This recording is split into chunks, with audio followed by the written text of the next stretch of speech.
Hello, my name's Greg Egan, and I'm a social worker that's been in the field for over 20 years, since the late 1990s. And today I'd like to talk about the topic of working from home, which a lot of us have been doing since the beginning of COVID, including myself. And what I want to look at today is some of the impacts of working from home, and also some of the ways to actually look after yourself.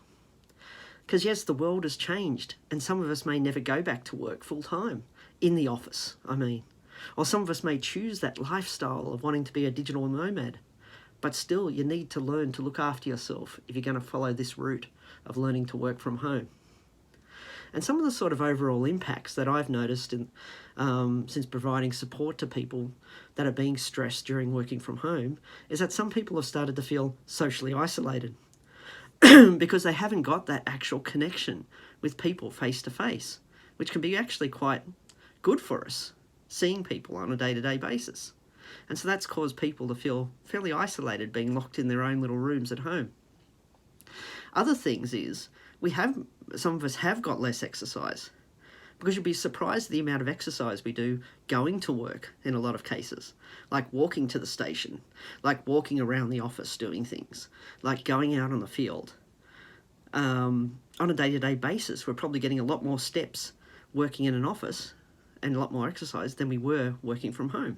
That being said, I'll look at exercise a little bit later. Also, there's been that blur between what is work and what is home. Like, people have had trouble switching off because they've been working in these home office environments, that they've switched off from work at the end of the day, said, okay, my shift's finished, but then they've continued to work.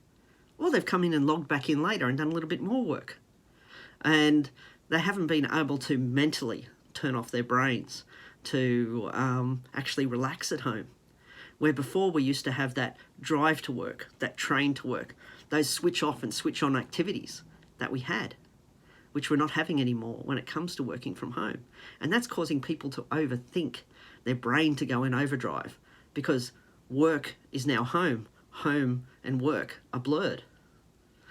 And also people with things like mental health issues, such as depression and anxiety. Some people have found it worse for them, because part of their coping mechanism was getting out of bed in the morning, jumping on that train, jumping on that car, and actually going into work. And that helped them. And then suddenly they've been locked in at home. And for some people with mental health issues, such as depression, that's actually can be a bad thing, being locked at home all the time and not getting out and interacting with people. And some people have had poorer sleep patterns because there has been that real blur between work and home. So their sleep patterns have gone into a bit of chaos. And so they're just been some of the sort of impacts I'm seeing. And not being able to connect with your manager when you need to. So you've been virtually working a lot more independently, which means you've also had to try and motivate yourself more. And some people have struggled with that ability to self-motivate and self-direct when they haven't got other staff members around them, when they haven't got that team leader around them. Now, in looking at those impacts, let's look at some of the things that we can actually do to look after ourselves. The first thing, which I think is important, is that it's important for us to have routines.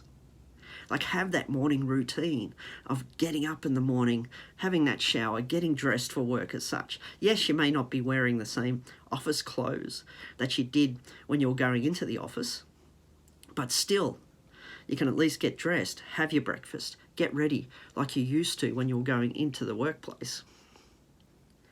The next thing is have your breaks during the day. Because there's that temptation when we're working from home to just continue to work through our breaks. There's that temptation to just not have our breaks because we're at home. And then maybe also there's that sense of guilt. Oh, they're allowing me to work at home, so I should be working harder and I shouldn't be taking my breaks.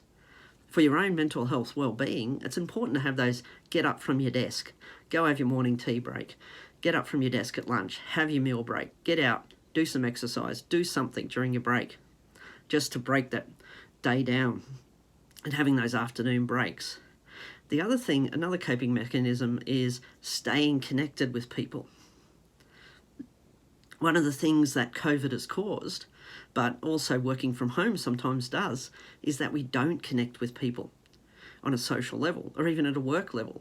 We're so busy working all day that we forget to even just send messages to our friends, send messages to our workmates, catching up with people by video, having coffee catch-ups.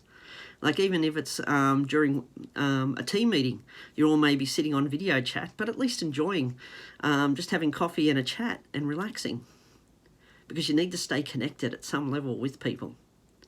And even if you can't get out of the house after work, making sure that you are catching up with people by telephone, by video chat, by whatever method.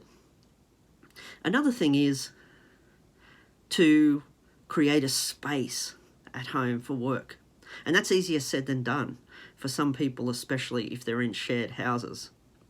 And I had one client who actually was in a shared house, and so their only space of work was their bedroom with their computer in it. So there was that real blur between work. But they come up with a clever strategy to switch off. What they actually did was, at the end of the day, turned off their computer. They put a big sheet over the computer so they couldn't actually see it. Because for them, there was that psychological, I've switched off now, the sheet's on the computer, I cannot see the computer, so now it's my time. And having a switch-off activity after work is another coping mechanism. Because has been that blur between home and work, being able to actually turn yourself off somehow.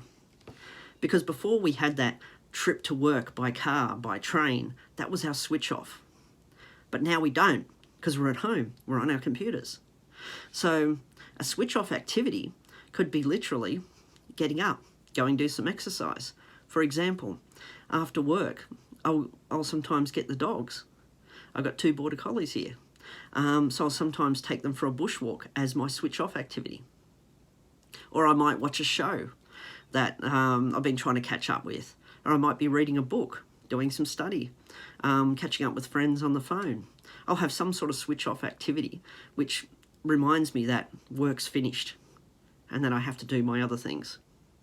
And so even when it comes to any activity really, you could have hobbies, you could have interests, even engaging in some of those as soon as your shift finishes, because if you don't have some sort of switch off activity, then mentally you're still at work.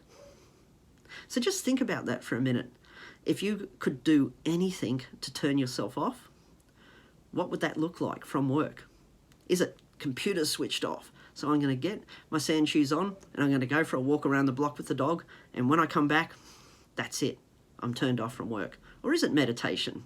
Or is it listening to music? Whatever it looks like, going to the gym, whatever it looks like, develop a switch off activity. And also, get outdoors.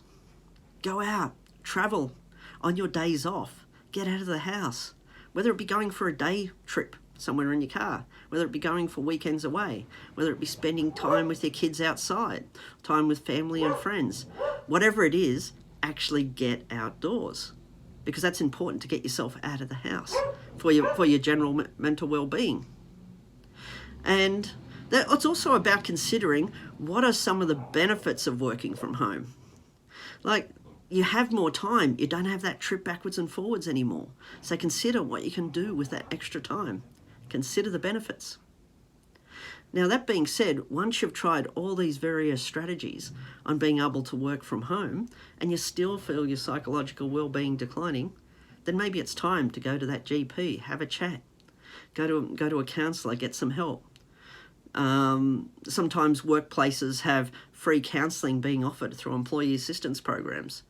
Access that free counselling just to debrief with someone and actually do a mental health check-in.